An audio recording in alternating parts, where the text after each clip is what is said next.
Thank you, Jing. This is Town Hall, a PPCRV Solar News Series. Our first town hall is here in Far Eastern University. What we have today is a town hall, not an ordinary debate. What we want to encourage is not just for an informed citizenry to vote wisely, but also for an informed citizenry to continue to engage government officials, politicians, and candidates in the spirit of participative democracy and true accountability. A town hall will provide the venue for that. To keep this town hall dynamic, we've divided it into several segments. We begin by asking our guests that very basic question, why ever should we vote for them? Bam, Aquino, if I only have, say, 4 candidates on my list, give me one good reason why I should vote for you. Thank you, Pia. Unang-una, magandang gabi sa ating lahat sa FEU at sa PPCRV, sa mga kasama ko dito. Alam niyo po, yung aking pong trabaho bilang isang youth leader at social entrepreneur, nakita po natin na sa mga maliliit na komunidad at even dito po sa ating urban areas, ang number 1 problem po ng ating bayan ay kahirapan. Ano ba ang ibig sabihin ng kahirapan? Nakita ko po na ang kahirapan ay kawalan ng mga pagkakataon or kawalan ng mga opportunities. Kaya kinakailangan ikalat po natin ang mas maraming opportunities sa mas maraming mga Pilipino. Mga pagkakataong makapag-aral, mga pagkakataong makapagtrabaho, mga pagkakataong makapagtayo ng negosyo. Doon po sa trabaho, ito po ay isang youth issue dahil ang pinakamalaking sektor ng unemployed ngayon ay mga kabataan. Kaya kinakailangan ng mga pagkakataong makapagtrabaho para po sa ating sektor ng kabataan. Doon naman po sa mga nagdenegosyo, nakita ho natin na kung merong financing programs, merong training programs, merong access to market programs, mas mapapadali ang pag-unlad ng mga negosyo sa ating bayan, especially yung mga pinakamaliliit na siyang pinakamarami sa ating bayan.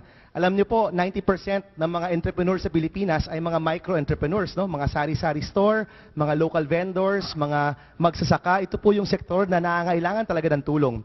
At para po sa akin, ito yung mga gusto ho nating gawin. We want to focus on jobs, on providing business, on supporting our education institutions to provide graduates who are more responsive to industry.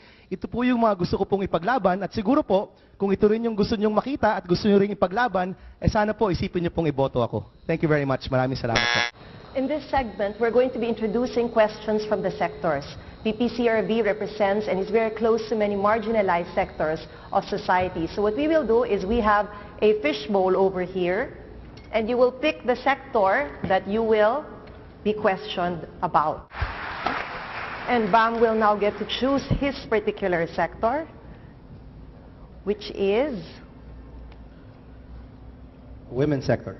the women's sector. Okay. This is a long question, Bam. It says, state brutality is the worst form of violence against women. There is a deafening silence on the killings and human rights violations against women human rights defenders like Karen Empeno and Cheryl Kadapan, who remain missing, the killing of anti-mining Abby Capion and her 2 sons, plus many, many more women. What concrete actions will you enact to stop state brutality against women in particular? Meron pang pahabol na comment yung women's sector. Please, do not give us just rhetoric. Okay. Thank you for the question. Una-una po, probably this particular issue on state brutality or mga missing activists or missing journalists is probably more than a women's sectoral problem, because even men are also being killed.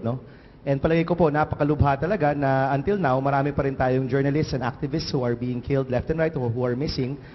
Una-una, we need to enforce our laws better.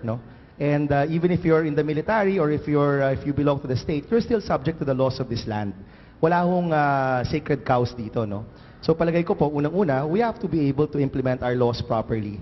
If common citizens are being brutalized or being tortured or missing or being salvaged, the people who are responsible for this, especially if they're in the military or in the police, need to be put to justice, first of all. So I think it's an implementation issue. We do have enough laws to protect our citizens. Probably the question is, are we implementing these laws properly or not? It's not only in this particular issue, obviously pagdating sa crimes, pagdating sa corruption, there is a lot of things pa that we need to do, especially in terms of implementing our laws. But specifically for this issue, I think if we're able to really crack down on torture, on missing citizens, on activists, on journalists who are being brutalized, then I think we will belong to a more democratic and freer society.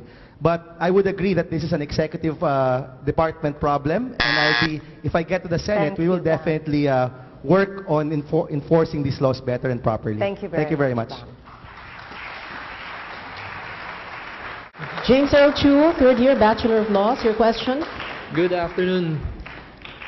I need a categorical answer from you, yes or no. Do you believe that there are others who are more capable than you to sit as a senator? If you say yes, then why are you still running? Because there are two Magsaysays now, there are two Aquinos now.